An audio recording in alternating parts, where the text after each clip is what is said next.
What's going on, guys? Manny here. Welcome back to another Pokemon Go video, but most importantly, welcome back to another Pokemon Go PvP video. It's been a while since I've done one of these. I think the last one I did was in August, so I do apologize. But this video is going to be focusing on the Timeless Cup. Now, this is before all the brand new information we just got through Pokemon Go with all the new PvP changes. So keep that in mind. And the next two Timeless Cup videos will also be again before all the changes. So going on to the teams here against this, my buddy Matthew. This is against my buddy Matthew. So my team got Dragonair, Lapras, Skuntank, Victory Bell, Venomoth, and Blaziken. And then going over to my friend Matthew's team, he's going to be running Dragonair, Lapras, Relicanth, Quagsire, Venusaur, and Torkoal. So that's the teams we're going to work with for this video. Again, teams will be switching up in the next two videos. So hope you guys enjoy the video, but let's get straight into it.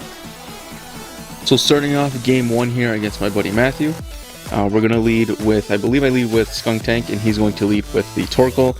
This is a decent matchup for both players. Torkoal's charge moves do hit hard, obviously. The only downfall is that it takes forever to get his charge moves off. And then Skuntank obviously can get his charge moves off faster. So we're going to go ahead and go for the Sludge Bomb here, which Matthew's going to let go through, which is smart. As you can see, he's still building up energy. He's still building up his charge moves. Finally going to be able to get to his. And I believe I shield here. Because I was expecting, I was going to shield regardless of what it is because, again, Torkoal's moves do hit hard for his charge moves. And I'm just going to go ahead, and I could have whittled him down, or I could have taken out the Torkoal there just with just fast attacks only. But I decided to use the Flamethrower, which wasn't really needed in my opinion. He brings in his Dragonair here, and that's just going to eat away at my Skuntank. And then here I'm just deciding what I want to bring in because neither the Blaziken or the Victory Bell are the best matchups for Dragonair, but I end up going with the Victory Bell again just because Razor Leaf does hit hard. He brings in Lapras. Even though Ice Shard Lapras is going to hurt, Razor Leaf is also, as you can see, just destroying his Lapras. So gonna go ahead and shield this Ice Beam, and he does have me up on shield, so gonna go ahead and use the Acid Spray. Didn't really need to do that because, again, one Razor Leaf would have taken out the Lapras, and I should have saved the Acid Spray for the Dragonair here. So all I have left is the Blaziken, and with the Acid Spray I could have easily taken down the Dragonair here, but as you can see, just an easy mistake on my part. He goes for the return. I was expecting an Aqua Tail, but as you can see, he had extra energy stored up anyway, so it didn't really matter. And there's the Aqua Tail there, so he ends up taking game one, so well played. And he still had both his shields, so it was just poor decision making on my part, but it is what it is. So going on to game two, I'm going to lead with Dragonair, and he leads with Relicanth. Now, Relicanth is one of those sneaky ones that I feel can do really well if used correctly, just because, again, it does have Ancient Power as well, so that's where I believe it can, kind of bluff people. So I have my charge move ready, but he gets his first. He goes with the Aqua Tail. I'm not going to shield it, and we're just going to try to whittle this Relicanth down, store up as much energy as we can, and then I go for a Aqua Tail of my own, hoping to, again, drain a shield, which I do. I do get a shield up, and then he switches out to Torkoal, which I was surprised he did, because you can see I have an Aqua Tail ready to go, so I was expecting another shield, but he lets it go through, and this is where Torkoal's slow charging really messes with him. So I do get another Aqua Tail here, so I'm like, okay, he's going to shield this, right? Lets it go through, and yeah, Torkoal really not the best option for Timeless Cup, unfortunately. So here he brings in his own Dragonair, takes down my Dragonair, and again, same decision on what I want to use. I go with the Victory Bell again, and again, just trying to do as much damage as I can with that Razor Leaf. I'm going to go ahead and shield this here. Probably didn't really need to, but return does hurt, so.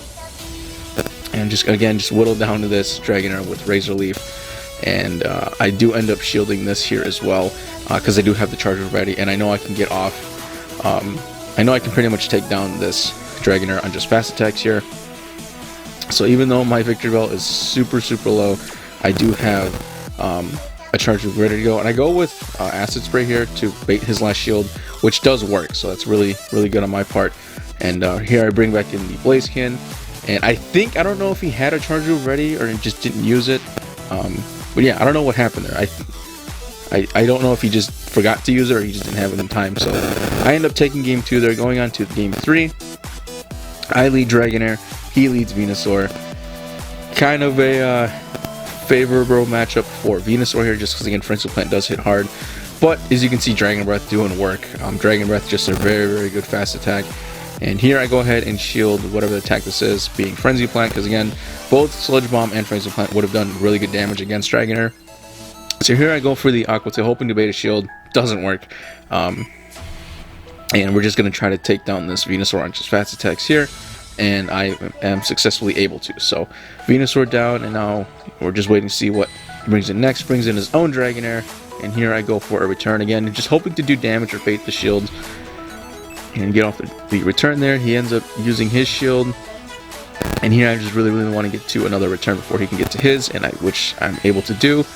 And right here, I'm hoping to again bait another shield, which I'm able to. So, unfortunately, it takes down my own Dragonair, but I am open shield. As you can see, the pattern again, I really mainly just went for like the same 3 mons.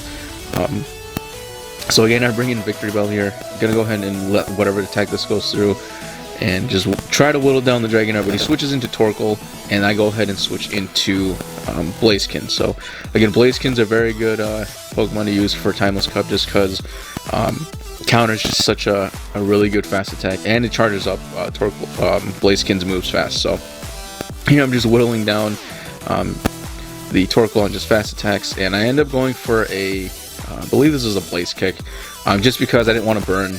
Oh, it was a Blast Burn. Just because I didn't want him to get his charge attack off, just in case. So, but with all that farming I did on that Torkoal, I'm able to get off a Blaze Kick and take down his Dragonair. So I end up taking that game and going on to the next game here. Going on to the next game, we start off with the Victory Bell. He starts off with his Dragonair.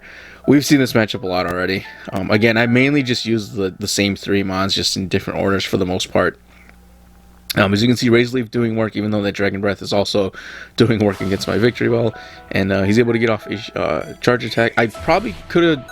I didn't really need to shield that. But yeah, I did anyway. So I go off with the Leaf Blade here. As you can see, I was trying to go for an Acid Spray, but I felt like I wasn't going to get it in time.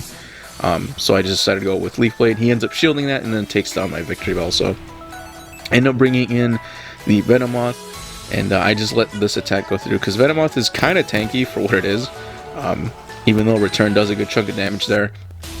Venomoth is just actually a really solid Pokemon for Timeless Cup as well with that confusion. He brings in his Lapras after I take down the Dragonair, and then I go for a Silver One here, hoping to get the boost for it. And as you can see, Silver One actually does a good, decent chunk of damage to Lapras. So then I switch out to Blaziken here.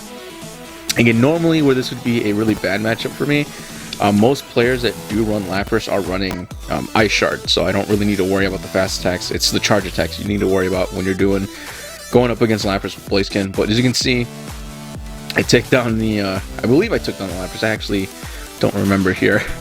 But he brings in the Venusaur, which I was surprised about.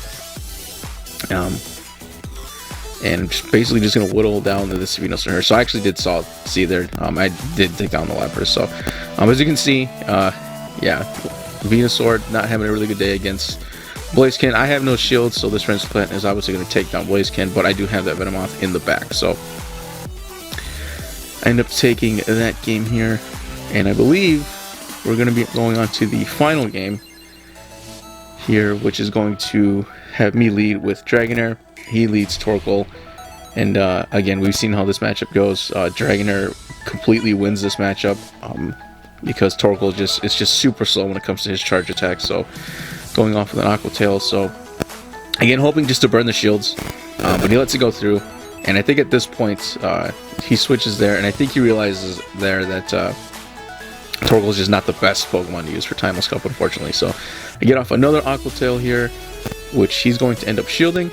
And again, we're just going to do as much damage as we can. We run into a little bit of lag there, which is fine. But he ends up taking down my Dragonair, and I basically have his Dragonair taken down as well. And I bring in the Skunk Take here. I'm going to let this attack go through, regardless of what it is. And it's going to be Aqua Tail. I was expecting a return, but it ended up being the Aqua Tail. He gets off another charge move, so I am going to shield this one because I don't want, I don't want to waste the Skunk Tank there. So I take down his Dragonair with just fast attacks, and I was just waiting to see what he brings out next.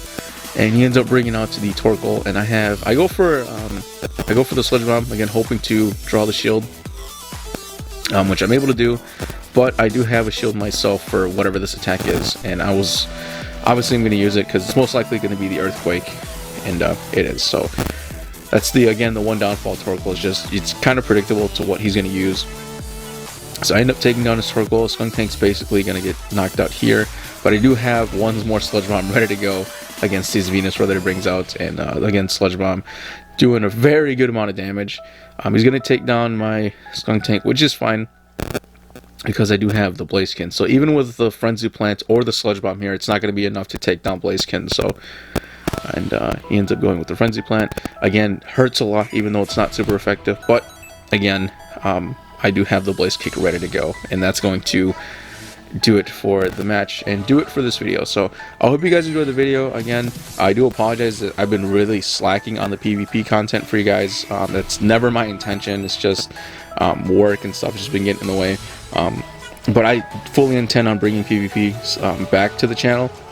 So the next 2 Timeless Cup videos I will upload will be more practice matches that I have with my friend Matthew, and then I do have a few Timeless Cup tournaments coming up as well, and those will all feature like the brand new all the new updates that basically came to Pokemon Go. So the next 2 videos for Timeless Cups are before the updates went live, and then obviously the tournaments will be after the updates went live. And then once we find out what the typings are for the Fusion Cup that got announced, I will start putting up practice matches for that as well. So hope you guys enjoyed the video. If you did, please give the video a like, subscribe if you're new, turn on the notification bell so you know when I upload a brand new video, and I'll see you guys in the next one. Take it easy.